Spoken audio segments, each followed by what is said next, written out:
You've been a camper for a long time. You know these mountains and forest service roads like the back of your hand. You've been here for years, but tonight, you'll experience a night that will make you completely forget the camping experience you've always relied on. It all starts when you make plans with your friend Matt for a weekend camping trip. You plan to set out together, but because things got delayed, you end up leaving a few hours late.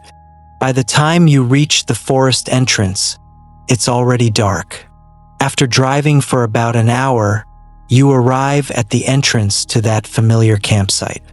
Your car's headlights illuminate your friend's car, parked in a clearing among the trees. You get out of the car. You turn on your flashlight and walk toward your friend's car. The scene before you defies logic. Your friend was supposed to have arrived hours before you and set up the tent. There's no trace of the cheerful chaos that should be at the campsite. As you approach the trunk and look inside through the window, you see that all the camping gear, sleeping bags, and supplies are still neatly packed and organized inside. An indescribable unease settles over you. You call out to your friend, but there's no sign of him anywhere. You reach for the car door handle. The door opens with a slight creak. When you shine your flashlight on the driver's seat, you see your friend Matt's phone. As you pick up the phone, you see the message you sent an hour ago. "I'm on my way, it'll take an hour." The message is still unread. You've camped here countless times. You know the rules of nature. No one, absolutely no one, would disappear without a phone when it's this dark out, and most importantly, without setting up the tent and securing the campsite as soon as you arrive. When you shine the flashlight down onto the muddy ground, your eye catches a metallic glint buried in the mud. You bend down and pick it up. It's that lucky compass necklace you've seen Matt wear around his neck at every camp. You toss the necklace into your pocket and immediately point the flashlight ahead. Where the beam of light falls, you see fresh footprints stretching into the pitch-black tree line. The footprints don't look like normal walking tracks. Some steps are buried much deeper than others. It's as if he'd been running, or trying to run. The rational part of you says, "Wait in the car, he'll be back soon." But that broken necklace in your hand and those desperate tracks stretching into the darkness tell you there isn't a single second to spare. Matt isn't just your camping buddy. He's the closest friend you can rely on. You've known Matt for years. If something's happened to him, he's out here all alone. Without a second thought, you start following the tracks. The forest is much more eerie and dark than it looks. After following the trail for about 10 minutes, the tracks suddenly end. Ahead of you lies nothing but rocky ground. You stop and listen to your surroundings. All you can hear is your own rapid breathing and the eerie rustling of the wind through the leaves. Just as you're about to turn around and walk back to the car, you notice a steady light ahead, beyond that narrow gorge where the trees grow denser. You move silently toward the light. A few minutes later, when you reach a small clearing, your steps come to a halt. In the middle of the clearing stands an old tent, and next to the tent, someone is standing. Their back is turned to you. They're quickly stuffing a few items from the ground into their bag. The green jacket they're wearing reminds you of Matt at first glance. Matt! The man suddenly turns around. In that moment, your heart starts pounding like crazy. It's not Matt standing there. A man in a black hoodie with a scruffy beard is standing there. For a few seconds, neither of you speaks. The man slowly makes a shoe gesture with his hand. Then your eyes involuntarily drift toward the inside of the tent behind him. A metal object in the corner of the tent is reflecting the light. It's Matt's car key. You immediately recognize the worn leather keychain. You look back at the man. He's looking at you too. This time, the look of surprise has vanished from his face. His eyes drift to the bag, then back to you. You both realize the same thing. For a second, neither of you moves. Then the man grabs the bag and turns around. He starts running into the dark forest. For a moment, you consider running after him. But a few seconds later, you lose sight of him completely. All that lies ahead is pitch darkness. You stand frozen in place for a few minutes. A heavy feeling slowly begins to settle inside you. This feeling is very different from fear. It's as if something is wrong somewhere deep within the forest. You approach the tent cautiously. When you shine your flashlight around, you see your friend's water bottle and spare t-shirt lying there. That feeling inside you grows stronger and stronger. Something has happened here, and you don't know what it is.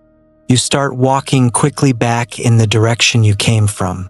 After a while, the light from your flashlight hits a white object lying at the base of a tree. As you get closer, you see that it's a shoe. A few meters ahead, the other one is lying there.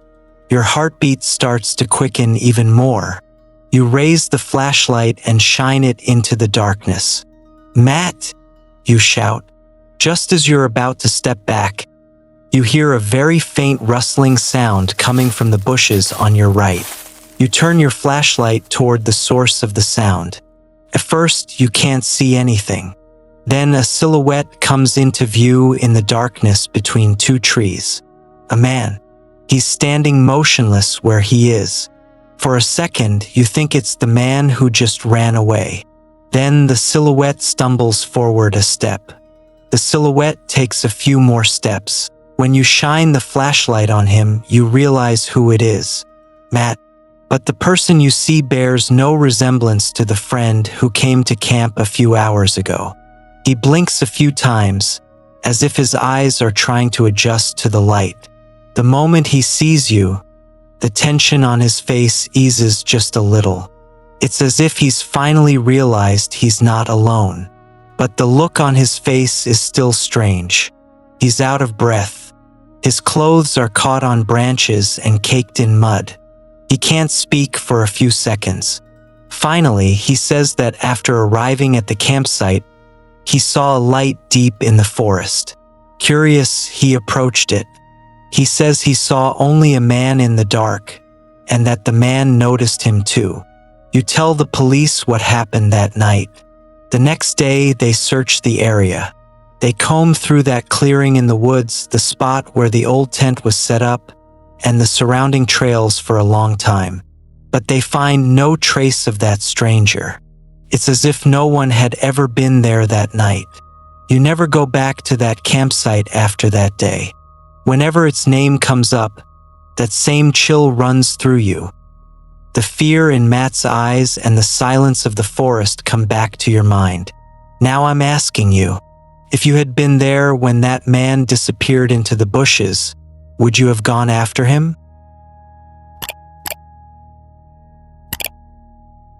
Just like every year, you're planning a 3-day camping trip in the wilderness that will let you completely get away from people. Miles away from the city and its suffocating chaos, you're in the heart of one of the most secluded, eerie valleys of the Appalachian Mountains.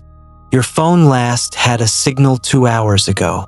Even though you've heard those chilling stories circulating online lately about hikers who vanished without a trace in the Appalachian Mountains, you didn't let it bother you. The allure of this wild nature is what drew you here. Coming here alone takes courage, but you've been camping on these trails for years. You have complete confidence in yourself, your maps, and your experience in surviving in the wild. On the first day, you set up your tent and build a fire. The day passes in the peaceful silence you've been longing for. In the morning, you go for a hike and explore the valley. In the afternoon, you sit in front of your tent and read a book. Everything is going smoothly. Toward the end of the second day, the wind in the valley suddenly starts to pick up. As you sit by the fire, along with that strong wind, you feel an indescribable, suffocating pressure. You leave the fire to burn on its own and go inside your tent. You hang your food bag from a tree branch high above the ground. To feel safe, you zip it all the way up. It's long past midnight. You're inside your warm sleeping bag. You listen to the faint howl of the wind outside. Just as you're about to drift into a half-asleep state, that sound rises from among the dense bushes outside. The rustling of dry leaves being crushed. A heavy, dull sound is approaching your tent. At first, you think it might be an elk, but if it were an elk, it wouldn't be walking so boldly. They're skittish. They stop and listen at the slightest rustle. Your breathing becomes erratic. Your body focuses on a single point, and in your ears, you hear only the frantic pounding of your own heart against your ribcage. Trying not to make a sound, you sit up. You fix your eyes on the tent's thin mosquito netting. All you see is the campsite, illuminated by the pale light of the moon. What you see is enough to make you freeze in your tracks. You see a man standing next to the dying campfire, his back turned toward the tent.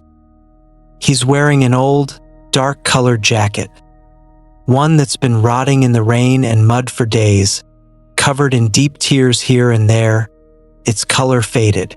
He's rummaging through the supply bag you hung from the tree. The mechanical rustling of the fabric as he tugs at the bag, combined with the man's raspy, irregular breathing, echoes through the deep, suffocating silence of the night. As the mat on the tent floor creaks slightly, a dry twig beneath it snaps with a small crackle. At that very moment, the man suddenly stops. He freezes completely, as if he'd sensed you holding your breath inside, watching him intently. As the moonlight illuminates half his face, those stories of lost campers you've read online come to mind. An indescribable sense of helplessness washes over you. About 10 minutes pass. He neither moves forward nor back. He simply stands there, right behind the mosquito net, in the pitch-black darkness, waiting for the slightest movement or sound. You can't take it anymore. Being trapped inside the tent with this uncertainty is driving you mad. You slowly pick up your flashlight. Your trembling fingertips press the plastic button, and with that distinct click, a powerful, sharp beam of light streams through the tent's mesh and pierces directly onto the man. When the light hits him squarely on the back, the man doesn't even flinch.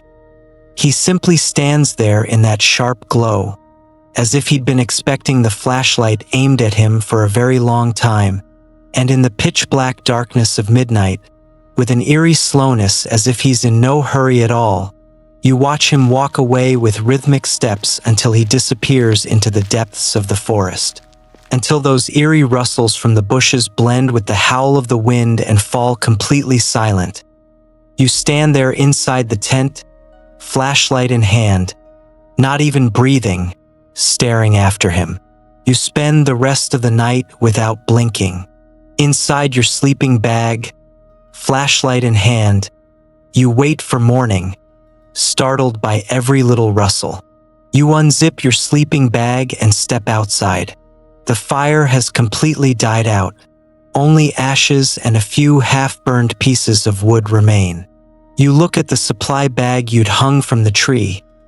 It's lying on the ground, torn to shreds as if by a wild fury. The fabric is ripped from end to end, and the food inside is scattered everywhere. For a moment, you think it's all an illusion. You walk over to where the man was standing. There, clearly, you see the tracks. They're heavy, deep footprints. In that moment, you realize that what you're seeing isn't just your mind playing tricks on you.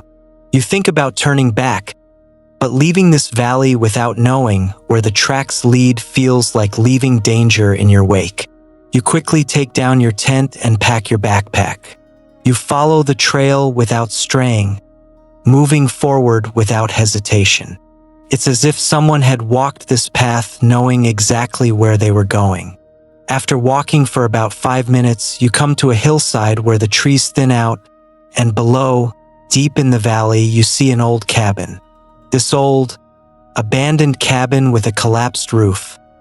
You watch it from the hillside, through the trees without getting too close.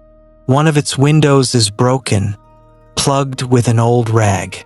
In front of the door, a piece of dark-colored fabric, similar to the jacket the man was wearing last night, hangs there as if it were drying. The fear that someone might step out of the cabin at any moment and notice you grips your entire body. You turn back the way you came. About 40 minutes later, you reach your car. You jump right in, lock the doors, and start the engine.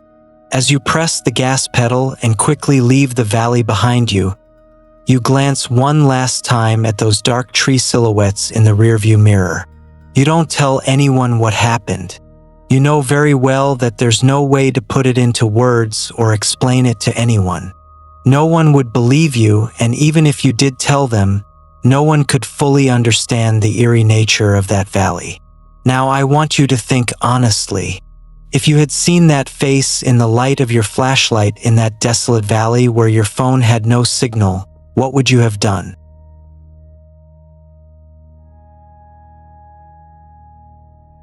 You've been out in nature for years, gone camping dozens of times, and hiked hundreds of miles.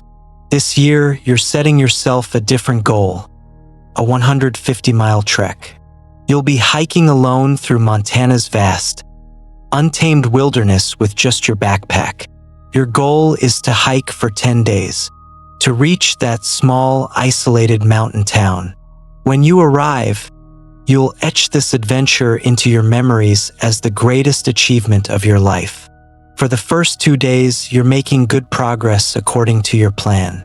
During the day, you cross endless valleys.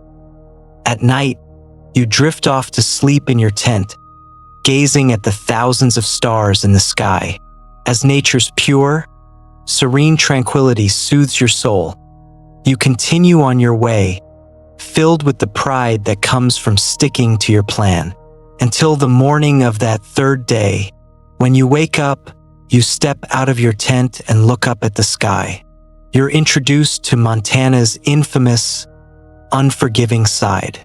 There's no trace left of that bright sun that warmed your heart during those first 2 days, filtering through the trees. The sky is completely pitch black, shrouded in heavy clouds. You feel the icy breeze on your face. You'd checked the weather forecast repeatedly before setting out, and according to the reports, no storms were expected in this region all week. But as the freezing wind cuts into your skin, you realize the mountains have their own rules. You know what you have to do. Find a safe shelter as soon as possible. You quickly pack up your tent, shoulder your backpack, and start walking at a faster pace. A few hours later, the storm intensifies. Visibility is dwindling. You can barely make out what's ahead. As you look around in panic, completely unaware that you've strayed far from the main trail, you find yourself being swept toward a blind valley trapped between steep slopes. Struggling to see ahead as you trudge through the mud, something suddenly appears right in front of you. Old, rusty barbed wire. You squint to look. There's no warning sign, nor a clear marker defining the boundary. Just bushes flattened by the wind and an indistinct path mingled with the mud. Years of camping experience would normally tell you to turn back, but the storm is lashing at you from behind so fiercely that it drowns out even your thoughts. You pause for a moment as the freezing wind cuts across your face. You can't even tell if this line means go on or turn back. It's as if nature has erased everything. Your instincts override your reason, but it doesn't feel like a decision. More like a moment when circumstances are pushing you forward. Bending down and sinking into the mud, you cross over to the other side through that uncertain void. You don't even clearly feel that your crossing has crossed a boundary. It's as if the line has long since vanished. You lift your head and look into the depths of the valley. You don't know what's there, and, in fact, not knowing feels like the safest thing for a while. After walking a bit further, you notice a narrow crevice and a small hollow on the left slope, nestled among massive boulders piled one on top of the other. You run quickly toward it. You wedge your backpack between the rocks and barely manage to squeeze yourself into that narrow crevice. It's not exactly a cave, but it offers enough shelter to protect your head and backpack from the freezing rain. You spend the night there. When you wake up the next morning, the storm has subsided, giving way to a deep silence. You look around, and a great sense of unease washes over you. Your sense of direction has completely vanished. You look at your compass, but the needle spins erratically due to the dense metal or mineral formations in the area. Worse still, as you move forward, you realize this isn't ordinary government land or a national park. You feel you're in the wilderness of Montana, in a place even the map can't clearly define. Among the trees, you spot massive metal fences covered in camouflage netting and some devices hidden in the trunks that you can't make sense of. After walking for hours, the sun sets faster than you expected. As night falls, you take shelter at the base of a rock out of fear. Around midnight, a powerful light hits your face. Standing there in the darkness, wearing a torn hunting jacket, his face caked in dirt and grime, is a tall, muscular man who has been watching you for minutes. Under the freezing glare of the flashlight, you can't even blink. The man approaches you with slow, deliberate steps. As the distance between you closes, the pressure you feel becomes unbearable. In that moment, you realize that if you stay here, you'll face grave danger. Your survival instinct kicks in. Without even thinking about your backpack, you leave it where you are and start running frantically into the pitch-black forest behind you. Hours later, you spot the rusty barbed wire again among the trees. You realize you've found your way back to where you started. You lie flat in the mud, hold your breath, and crawl through the narrow gap beneath the wire. The metal wires snag on your jacket, but you don't stop. You now have only one goal: to reach the nearest sign of civilization. After hours of grueling walking, you finally make it onto a desolate dirt road in the afternoon. After following the road for a few more miles, you see the houses of that small, isolated mountain town where the trees end. With mud caked on your head, your clothes torn, and a wild fear in your eyes, you reach the town. As you step into the town, a few people notice you, but no one approaches. Just brief glances, then they go on their way. Once you reach the town, your first task is to check your hiking route on the map app on your phone. When you review your location history, you realize you veered miles off course during the storm.